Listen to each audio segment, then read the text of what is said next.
Hello, everyone. My name is Morgan Casillas, and today I'll be presenting my research project on how influencers operate as opinion leaders, even when they talk about topics that aren't necessarily related to their usual content or their niche. I'm sure we definitely all had moments where someone we follow online, maybe like a makeup artist, a gamer, or a lifestyle creator, suddenly starts talking about voting, mental health, climate change, or any number of issues that seem totally outside of their wheelhouse. And interestingly, their followers actually listen. This project really looks at why that happens, how it works, and what it means for how some people form opinions today. So let's jump right in. This topic ultimately matters because influencers have become incredibly powerful in shaping what people think and how they behave, and it's no longer limited to what they're known for. A skincare influencer can suddenly post a political opinion and get thousands of supportive comments. A gaming creator can talk about their mental health and be seen as a credible source. Or a fitness influencer can speak about environmental activism and actually encourage people to take action. The reason is so interesting. The reason this is so interesting is because followers often trust these influencers more than traditional experts. The lines between entertainment, education, and advocacy have blurred, and parasocial relationships play a huge role in that. So the big question becomes, how much influence should they have when they go beyond their expertise? And that's what led me into this project. My project is grounded in the classic two-step flow theory by Katz and Lazarsfeld. Back in the 1950s, they found that information from the media doesn't usually influence people directly. Instead, it follows first to opinion leaders, people who are trusted within their social circle, and then it spreads to everyone else. Today, influencers are filling that exact role. They act as intermediaries who interpret information and make it feel more relatable, more understandable, and more personal. But here's the twist: traditional opinion leaders were usually experts or people with some kind of authority. Influencers today might be totally ordinary people, but because of the relationship they form with followers, they're seen as trustworthy or even without credentials. That shift is at the center of my project. To ultimately understand influencer impact, there are a few ideas that come up consistently in the research. Parasocial relationships explain why people feel close to influencers even though they've never met them. Perceived expertise shows how followers sometimes assume influencers know what they're talking about simply because they trust them.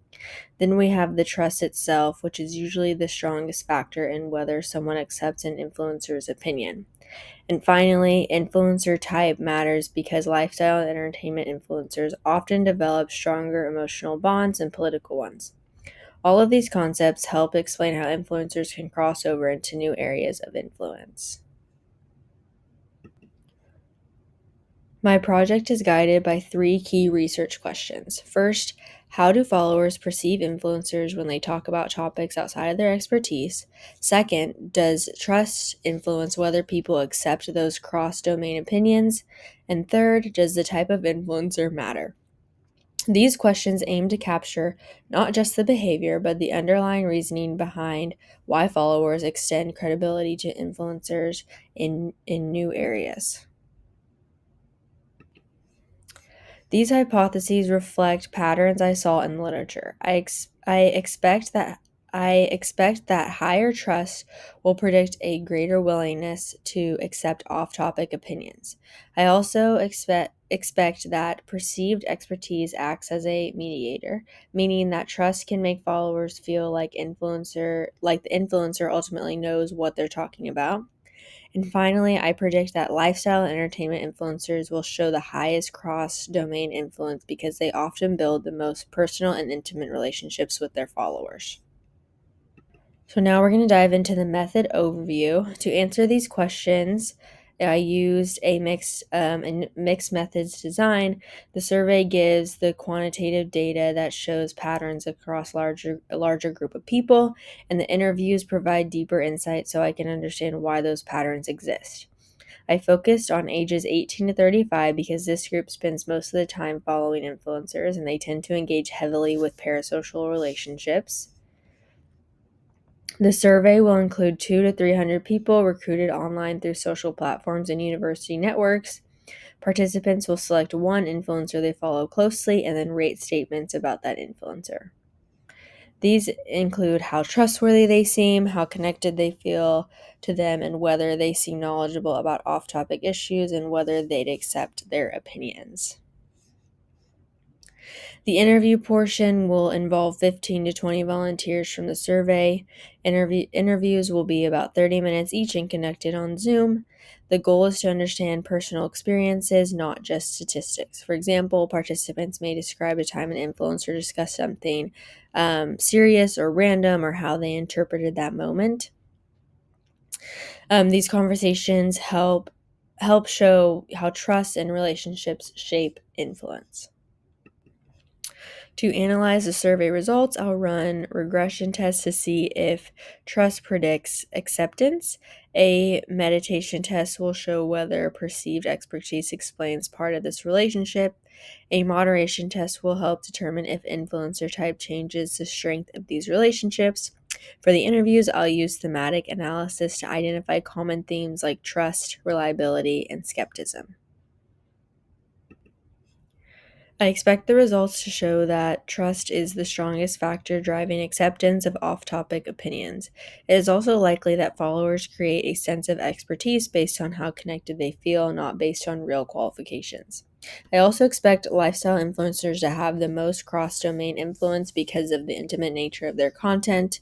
The interviews will likely have a high, I think will likely have a high highlight, will highlight emotional reasoning, such as feeling like they know the influencer, that the influencer has been honest with them in the past.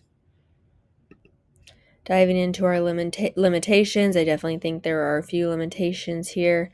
Since the sample is based on convenience, it cannot really represent all social media influencers or users or influencers.